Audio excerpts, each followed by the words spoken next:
outstretched hand. Hi, everybody. It's Max from Belonging Education. I'm so happy. Someone I'm a huge fan of agreed to come on the second episode of What is School Belonging, or second in the series, and to talk about school belonging or belonging in education spaces or institutions of learning, where I'm using school belonging broadly and according to Anne or whoever I'm talking to. So I'm going to give a little bit about you, Anne, and then you can add on, and then we're just going to jump into it. Easy, just really what does school belonging mean to you as you're wearing different hats too, a learner, a writing teacher, an adoptee, so whatever you're comfortable talking about. So Anne Heffron is a writer, speaker, and writing coach, best known for her transformative and candid memoir, You Don't Look Adopted. And I can kind of show it here. If I can figure out my screen, you'll be able to see it. Born in Manhattan and adopted at 2 months old, Anne spent much of her life grappling with the unspoken complexities of adoption, often very publicly, and we are the beneficiaries of your vulnerability and openness, so thank you. Anne's memoir is a raw, honest, and deeply personal exploration of her journey to find her biological roots and her own voice. It's become a cornerstone text for many in the adoptee community for its vulnerability and truth. Beyond Anne's own writing, she's a passionate advocate for helping others tell their stories. So check out Anne's website. I think it's anneheffron.com. And you're prolific on Facebook with putting your writing up there and making invitations for people to join you, which I love. Anne works full-time as a writing coach, running popular workshops that empower writers, especially fellow adoptees, to bypass their inner critics, break through creative blocks, and write with profound honesty. She also co-wrote the 2014 film Phantom Halo.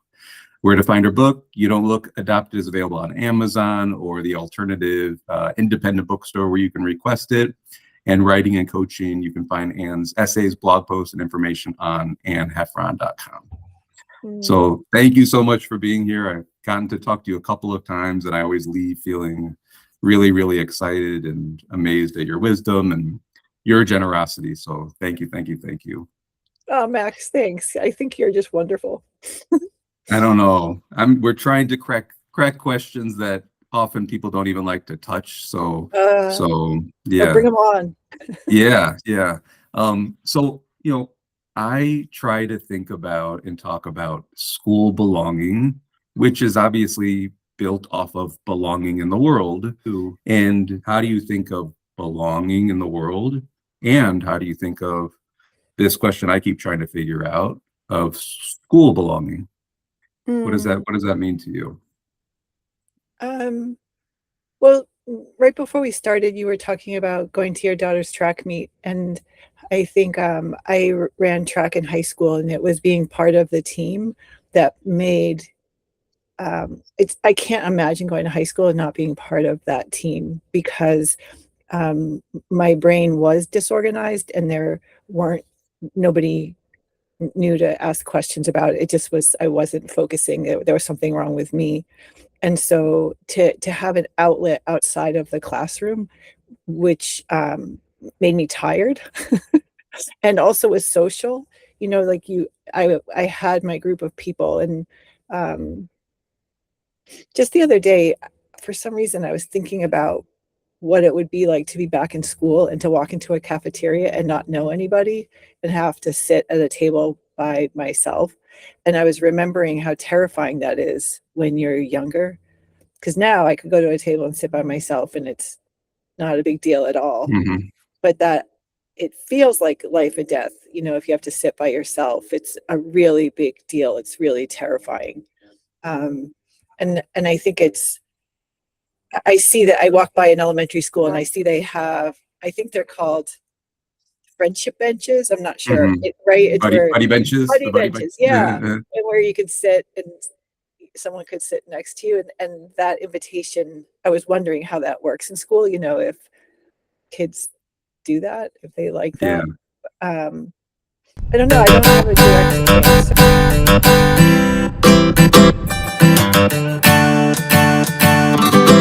What's a buddy bench?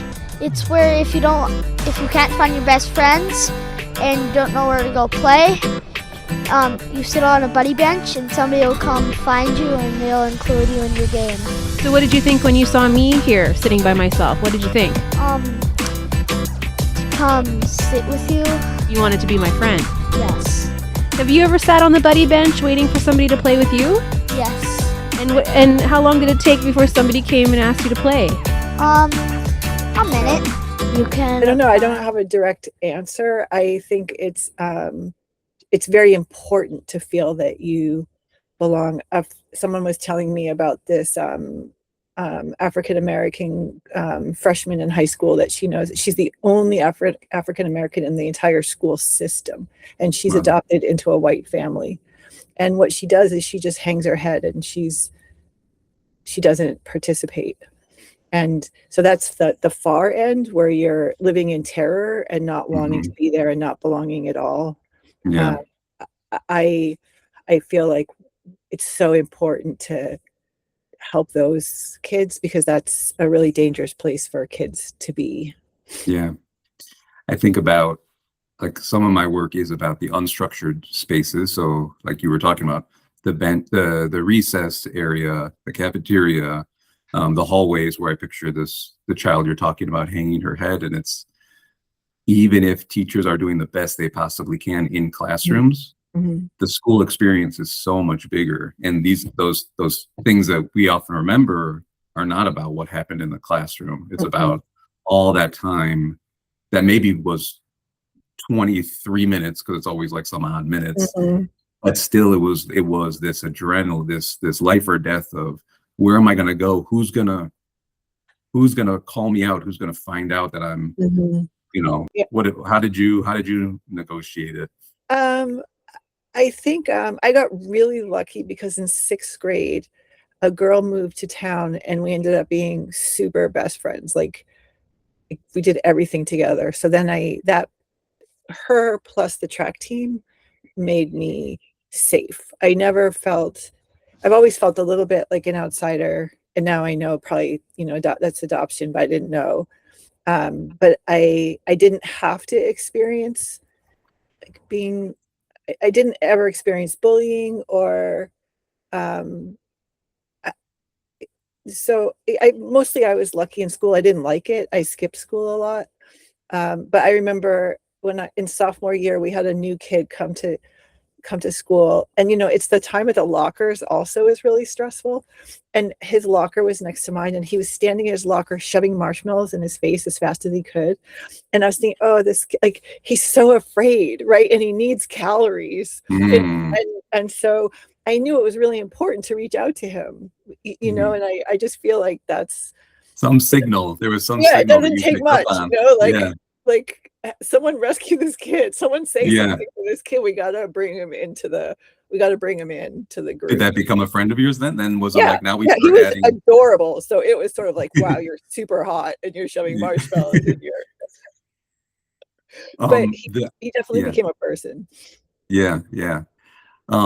I want to read this quote that I shared with you, but I latched onto it when I saw you. It was before we even met. I saw you on a podcast, and it was in the context of schools. It's Kevin Bearhart.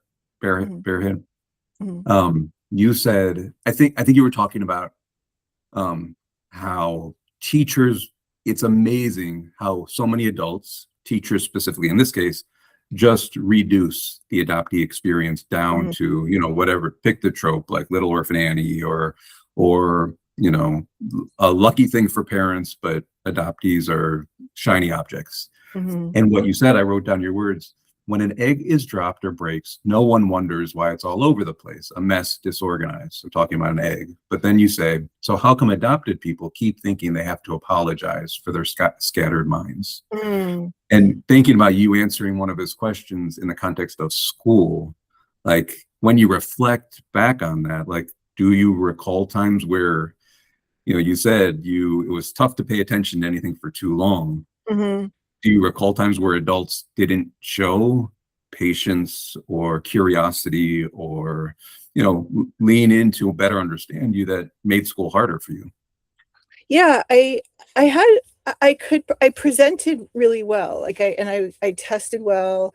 But teachers would I got caught cheating once, and my parents got called in, and it was sort of like a one-off, but it wasn't a one-off. And um, the hardest part was homework.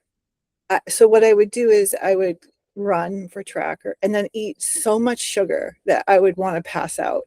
And then the passing out I'd be able to focus. But then I'd be in a really bad mood because my sugar levels would be really low. Sorry. But that was how I did it. And it was like this not being able to focus. It was all I knew with homework. I could do it in class. I didn't always get what they were saying. I mean, now I understand my brain. When I was telling you that both my brothers died last month, I'm getting to look at what my brain is like on grief. And I've been trying to get on Adderall because my daughter was diagnosed with ADHD, and I can see like, oh, okay, all this looks very familiar to me. And I tried Adderall for 2 days, and it just felt like, oh, this is what focusing is. Like, oh wow, yeah. Yeah. And so I just want to try it for a while. And I talked to a therapist yesterday, and in the middle of the session, she said to me, "Are you on something?" And I said, "What?" And she said, "It's just that there's too much between these juxtapositions of you're very, very sad because your brothers died, and then 2 minutes later you're laughing because your daughter's wedding." And I was like, this is why I didn't want therapy. I told you I didn't want therapy because every time I go to therapy, I have to explain to the therapist what the adoptee mind is like. And I said, this is how my mind is all the time. I am on one side, I'm negotiating grief, even if I don't know it. And then I'm just a normal person. But I think in the classroom, that can look like, out of control, mouthy, but there's a lot going on up here. And I think that when teachers, my best experiences were when teachers just slowed down and showed me special interest. I think I want to talk about just was watching a video. It's from like, and how they feel, and they took me when somebody else took me away. How they felt when someone else took you away? Yeah. My parents keep saying that they felt really sad. I don't really know them. I just know their names. And I don't get to see them because I don't know where they are or where they live. And it just made me think of exactly what you're talking about, of how many times do we as educators or teachers or people responsible for kids, we think we can diagnose. They look calm. They look compliant. They're with us. Maybe even they're engaged. But just scratch the surface a little bit for a kid who's holding a human being who's holding so much. And at any given moment, they could be just thinking about all their tentacles, which are there. So I guess, I'm curious if you even have those sorts of clear memories. Like you said, like sometimes I'll wonder in people who are close to me, I don't necessarily have permission to share details, but sometimes I wonder, did you forget to do this because maybe you were thinking about other stuff that's more important to you? And that's okay. But like, do you remember ever having those moments? I think it was more that I just couldn't think straight. Like, it was just like, God, if I could just get my mind to work. So it wasn't that I was cataloging, I don't think, a whole bunch of stuff. It was just this cloud of anxiety and I would just hope for, that's why sugar and running, like the endorphins, the clouds would clear and I think. And I was thinking about when I have groups of adopted people with the writing groups, and generally they start off like deer in the headlights. Like, first of all, most of them haven't been in adoptee only groups. So there's just that. But what I find is that most of them are terrified of how angry they are. So they look super shut down and docile. But at some point I have them write in all caps and be angry. And that's when I see, and the interesting thing is generally when they read their work out loud, it doesn't sound angry, it sounds true. So it feels scary. It feels scary to them. They think that they're saying really like hard-hitting things. But when you're in school and when you don't feel seen or when you feel afraid, things boil up inside of you. And if you think you're wrong, like having an opinion about these things can feel like like you don't have the right, like you're wrong. You're just essentially wrong. And sometimes what adoptive parents will hear when our kids are going through like the developmental appropriate things of pushing back on us or slamming the doors and I hate you. And we'll get advice of like, well, all teenagers do that. But what they forget to teach us is, yes, they get to do that. This, as parents, we have to hold that. We have to help them through that. But they're also, you're not to speak for you, but like in my house, they're also grieving the loss of never being able to fight. It's like a loss. Even the negative stuff is a loss. They never my kids never get to fight with their bio families too. And that's, we don't necessarily think of that as a loss, but every moment is a loss that they're living with, the good, bad, and the ugly. And I think, I wondered what it would be like. It might've been just terrible, but if when I was growing up, when I had done those kind of behaviors, and like if my parents had come after me and just held me, and then I would fight against them. I'd probably bite them, but I think part of me needed to be held so tightly so that I could act out, but not get hurt, that it would feel so good to be able to express great anger. I mean, I'm just now trying to learn what my feelings are, because every time I try to figure out what I'm feeling, mostly it feels like I'm waiting. I'm just waiting. Yeah, I don't have the experiences, but you're allowed to feel all of the things is something as parents we're trying to do. Right? Like to let the kid have all, like to have them all. That's just a feeling. It's just, oh, here's another feeling. Yeah. Even though I forget, was it that you cheated on a test? Is that what you said? Yeah. Even that is, like I'm gonna love you and we're gonna be here with you. Yeah. And you know what? I cheated too, or that's cool. How did it feel? Like we're definitely not good at that in schools. It is like, I just was shame. Just go right to shame. Right. And then you look at 4 issues: rejection, shame. So I'm gonna hold on to that experimentation so strong. I'm never gonna share that it was kind of fun or it was kind of cool. I'm gonna keep it to myself. Yeah. I mean, I don't know if this is connected to your topic, but the greatest thing I think my parents ever did for me happened when I was 22 and I really did bad behavior. I stole and I did all sorts of really bad things. And then I drove back home across the country to them in New York, and they just took me in. And I really thought maybe they would not. And I really was trying to test them. You knew then you were, or yeah, I just thought maybe like part of me is just like, I got to get this over with. I got to get them. I got to, like, some part of my brain was like, they just got to say, we're not your parents anymore. And when they didn't do that, life shifted for me. Like some part of my brain relaxed, even at 22, right? It was like, yeah, I mean, in schools now, post-COVID, I mean, the stress levels are different. The teachers' stress levels are different. The kids' stress levels are different. So what you're doing is more important than ever, because it feels like with social media that everything's just going so fast. And it's really easy not to see somebody. Oh, that's what I was going to ask you about track. Yeah. Speeding up to slow down. So I was at my daughter's track meet today. Yeah. Everything is coming rapid. The directions even are coming rapidly. And here's the educator in me is like, slow down. Some of them can't process this fast, but they're getting it and they're going, and it's so healthy. And they're like, it's a study. So why do you remember? Why did that speak to you? Well, you want to win, right? So you have a goal, right? Or you just don't want to die. And there's just the hive mind of a team, that there's energy there.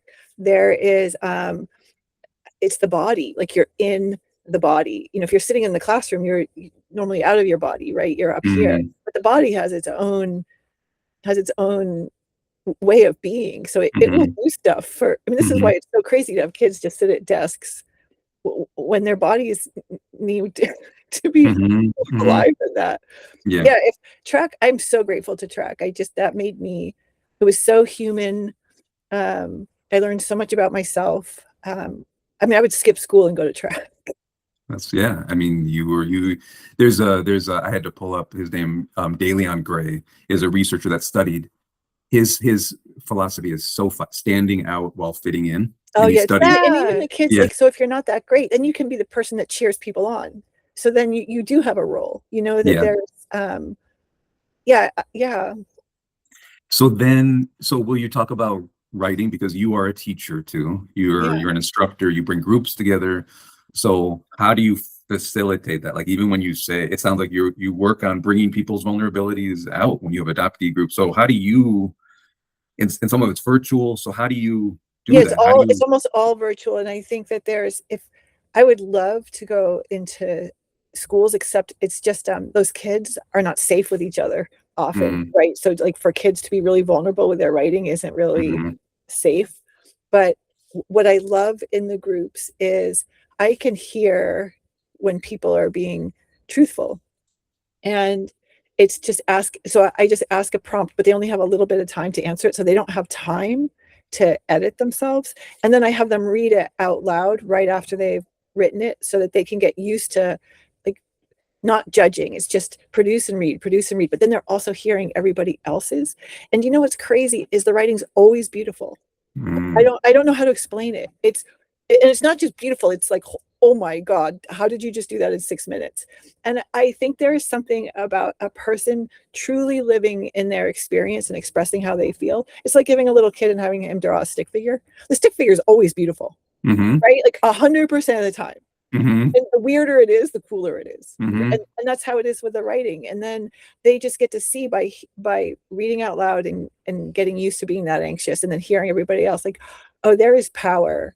I have power in what I say. And you know, schools it's so hard because you're being graded and it's just that's But that's it. It's just because people can't see, a lot of the times they can't see it in themselves because it's what's inside of them. And if you have self-hatred or self-disregard, that's bad stuff. mhm, Right. But then when you bring it out and you have someone else mirror back to you like, wow, that is mhm, actually beautiful. First they're stunned and then they can't process it, you know, like how could this be good? This doesn't make sense. And then they're yeah, like, okay, well, I surrender. I yeah, don't understand how this can be good.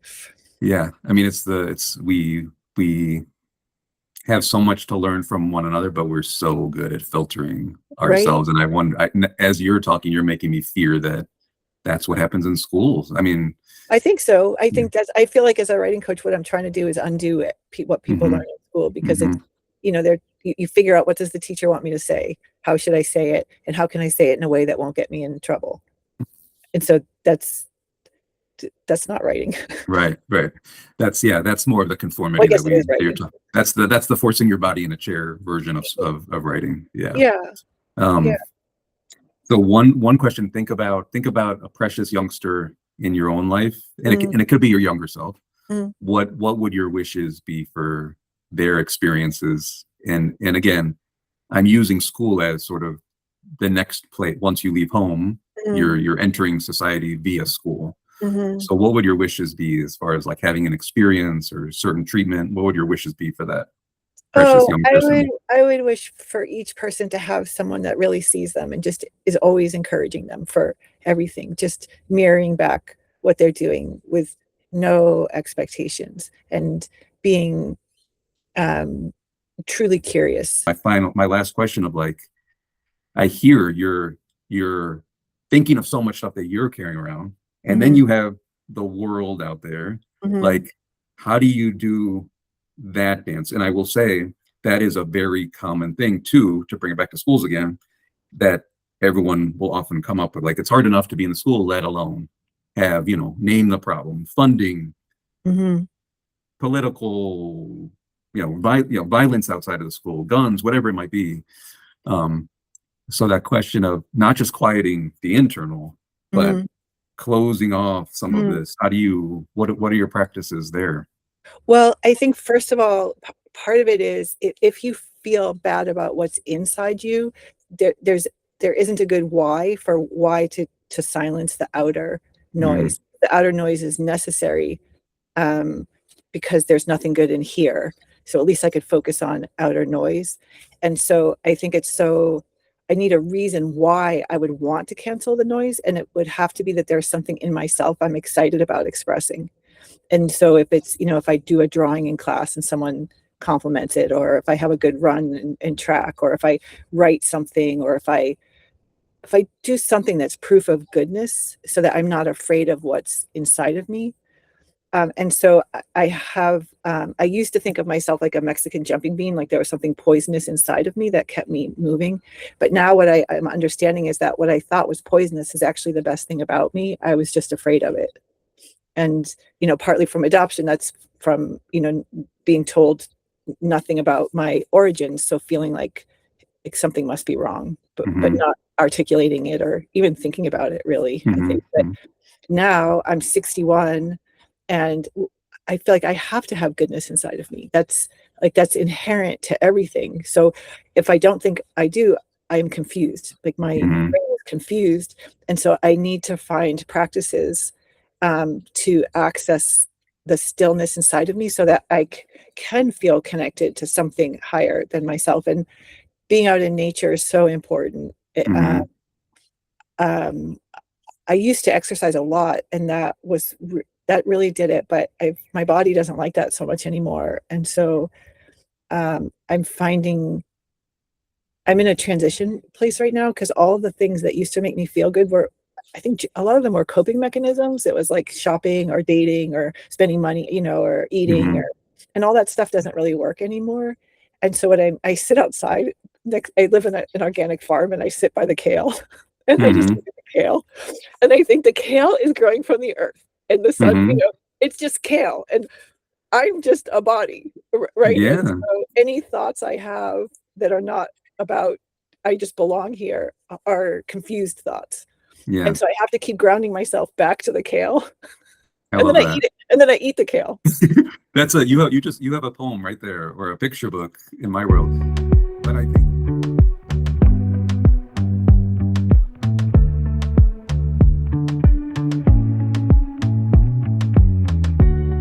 An outstretched hand, smiling eyes.